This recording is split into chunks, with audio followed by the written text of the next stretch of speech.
Hai semua, perkenalkan nama saya Mela Pradita Putri Fernanda dengan NIM 2341629, mahasiswa semester 4 dari Universitas Muhammadiyah Ponorogo.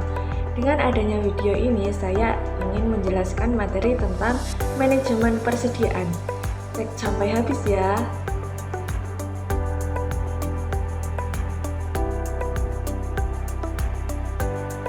Yang utama kita bahas mengenai pengertian. Persediaan atau inventory merupakan salah satu aset lancar yang jumlahnya cukup besar dalam perusahaan. Persediaan merupakan aset yang sangat vital dikarenakan yang pertama, jika kekurangan akan mengganggu aktivitas proses produksi dan pelayanan kepada pelanggan. Yang kedua, jika kelebihan akan menyebabkan meningkatnya biaya penyimpanan serta adanya risiko kadaluarsa. Persediaan merupakan aset yang selalu dalam keadaan berputar, di mana secara terus-menerus mengalami perubahan. Tingkat likuiditas dari persediaan paling rendah di antara aset lancar lainnya. Selanjutnya, jenis-jenis persediaan. Yang pertama, perusahaan dagang, meliputi persediaan barang dagangan. Yang kedua, perusahaan industri, meliputi persediaan bahan baku, persediaan produk dalam proses, dan persediaan produk jadi. Sekarang kita bahas pengertian dari jenis-jenis persediaan yang disebutkan tadi ya. Yang pertama, persediaan bahan baku adalah sesuatu yang digunakan oleh perusahaan pada awal proses produksinya. Contoh bahan baku misalnya biji besi yang digunakan oleh produsen baja. Yang kedua, persediaan produk dalam proses adalah persediaan barang yang masih dalam pengerjaan atau memerlukan pengerjaan lebih lanjut sebelum barang itu dijual. Yang ketiga, persediaan produk jadi, yaitu produk yang telah siap untuk dikirim atau dijual. Tujuan kita mempelajari materi manajemen persediaan ini adalah yang pertama, menekankan investasi modal dalam persediaan pada suatu tingkat yang minimal.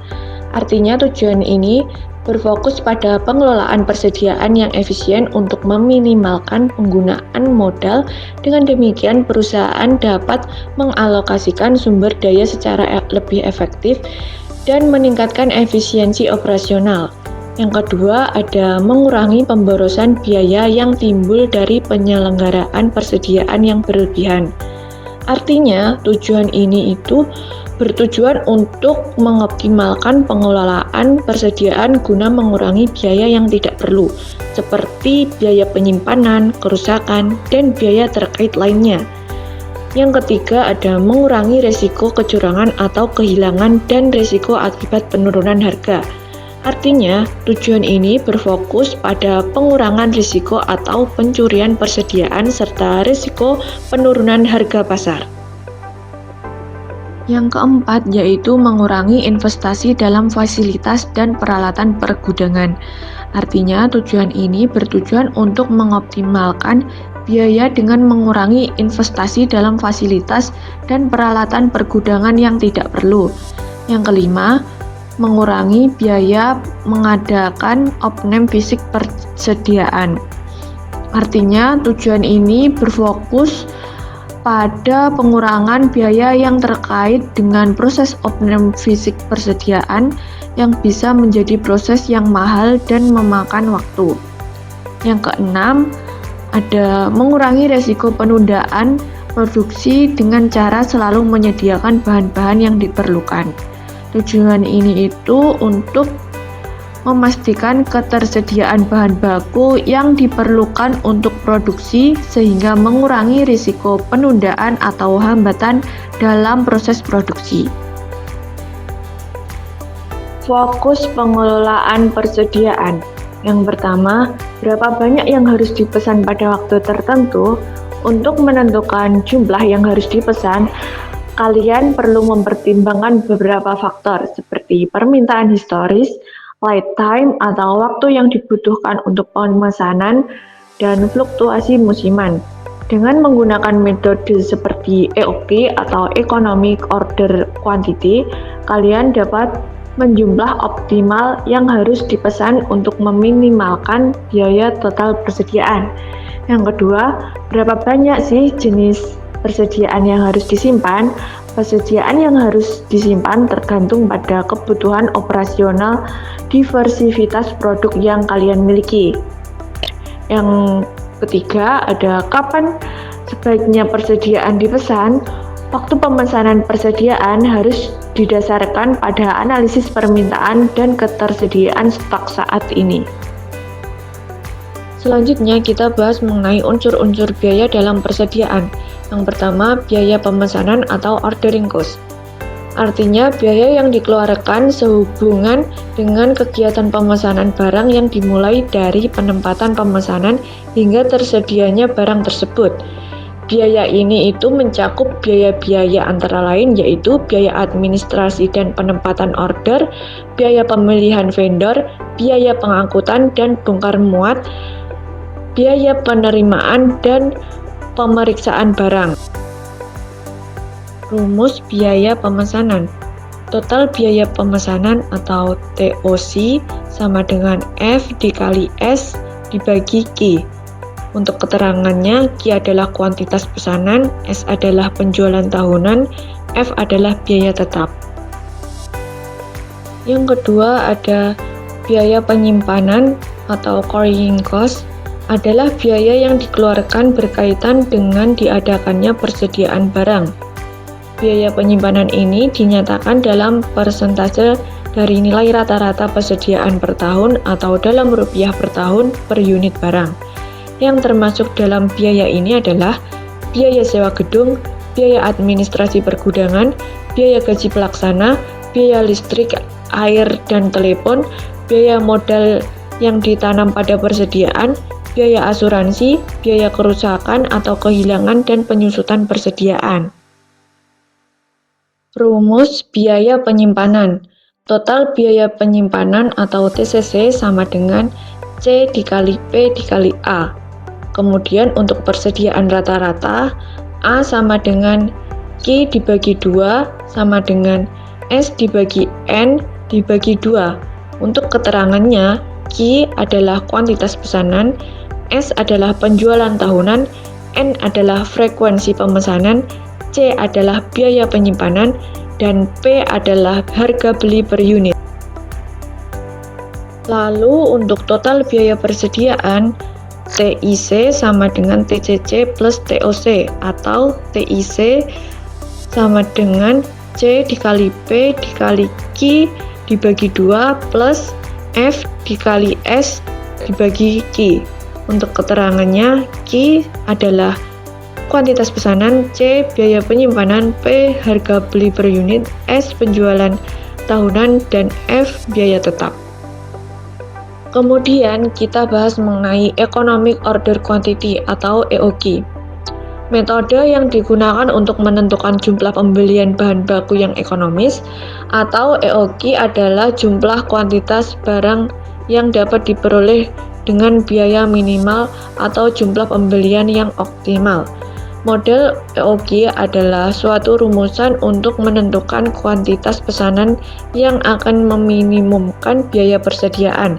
Dua dasar keputusan dalam EOQ. Yang pertama, berapa jumlah bahan mentah yang harus dipesan pada saat bahan tersebut dibeli kembali. Yang kedua, kapan perlu dilakukan pembelian kembali.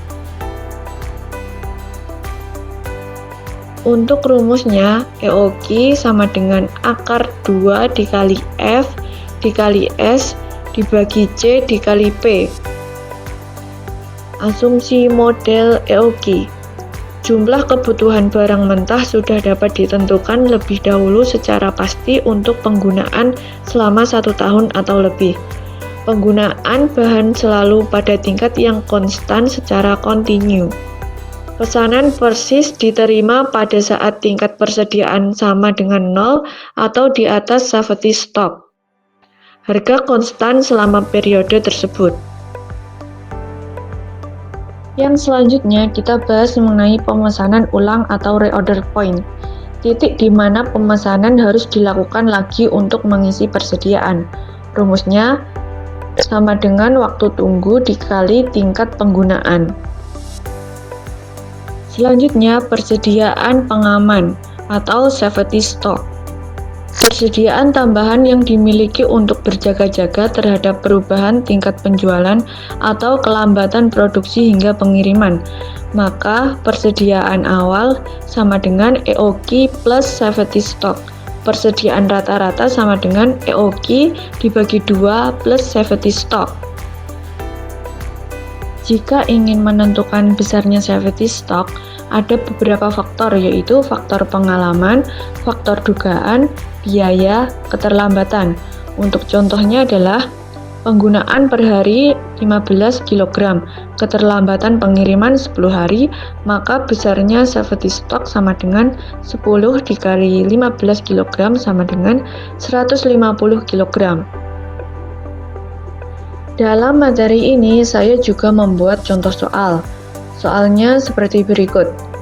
Perusahaan Bakti Jaya penjualan 2,8 juta kilogram tepung tapioka, biaya pemesanan $6.000, biaya penyimpanan 3% dari harga beli dan harga beli $6 per kilogram. Persediaan pengaman 60.000 kilogram dan waktu pengiriman 2 minggu dan setiap pemesan tapioka harus dengan kelipatan 2000 kg. Untuk menentukan EOQ, rumusnya seperti berikut, seperti yang saya jelaskan tadi. Lalu ditentukan FSCP-nya, lalu saya hitung dan memperoleh hasil 432.049 kg atau disederhanakan menjadi 433.000 kg. Untuk menentukan pemesanan ulang, penggunaan per minggu 2.800 kg dibagi 52 minggu sama dengan 53.846 kg atau disederhanakan menjadi 54.000 kg per minggu.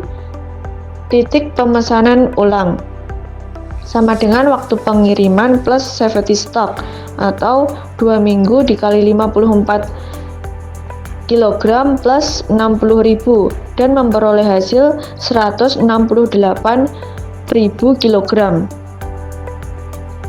Untuk menentukan pemesanan dalam 1 tahun, rumusnya yaitu S dibagi EOQ sama dengan 2.800 dibagi 433.000 sama dengan 6,5 atau disederhanakan menjadi 7 kali. Untuk biaya penyimpanan, TCC sama dengan C dikali P dikali Q per 2 atau 3% dikali $6 dikali 433.000 dibagi 2 dan memperoleh hasil $38.970. Selanjutnya biaya pemesanan. TOC sama dengan F dikali S dibagi Q atau sama dengan $6.000 dikali 2.800 dibagi 433.000 memperoleh hasil $38.796. Untuk menentukan biaya safety stock, rumusnya adalah C dikali P dikali safety stock atau 3% dikali $6 dikali 60.000 dan memperoleh hasil $10.800. Lalu untuk total biaya persediaan sama dengan biaya penyimpanan ditambah biaya pemesanan ditambah biaya safety stock dan memperoleh hasil $88.566. Cukup sekian materi yang dapat saya sampaikan. Jika ada kesalahan, mohon dikoreksi dan ditulis di kolom komentar. Terima kasih dan sampai jumpa.